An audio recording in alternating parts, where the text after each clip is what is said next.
হ্যাঁ জান, কই তুমি? আমি তো রেস্টুরেন্টের উপরে বসে রয়েছি। আরে মোল্লা ভাই, আপনি এখানে? আরে হ্যাঁ, আমি এখানে। আপনার না সেদিনকে আমার প্রশ্ন ধরছিলেন? যাই হোক, ভালো হয়েছে আপনাকে এখানে পেয়ে। কিন্তু আপনি এখানে বসেছেন কেন? কার জন্য ওয়েট করতেছেন? আর আমার গার্লফ্রেন্ড আইতাছে, এই জায়গায় বসে রয়েছে এই জায়গায়। আপনারও গার্লফ্রেন্ড আছে? অবশ্যই। খালি আমার একটা বয়ফ্রেন্ড নাই। যাই হোক, আপনার একটা কথা বলি। আই জায়গা পাট খেতে। দূর এডি আবার কি দেখুন? আমার গার্লফ্রেন্ড আছে, আপনি লাগান ফাটকা জাম কিল্লাই। আই আমার লগে না, মানে এটা মুভির ডায়লগ। আই জায়গা পাট খেতে, এটা কোন মুভি ডায়লগ এটা আপনি আমাকে বলেন। মুভি? আমি তো মুভি দেখি নাই, আর কোন মুভির ভিত্তি এটাও আমি তো কইতে পারি না। ডায়লগটা তো শুনছেন?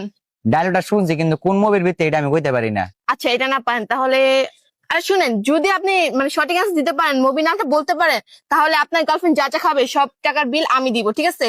সব খাবারের বিল। কুবা শামসু, এটা কোন মুভি ডায়লগ? তো আস্তাগফিরুল্লাহ।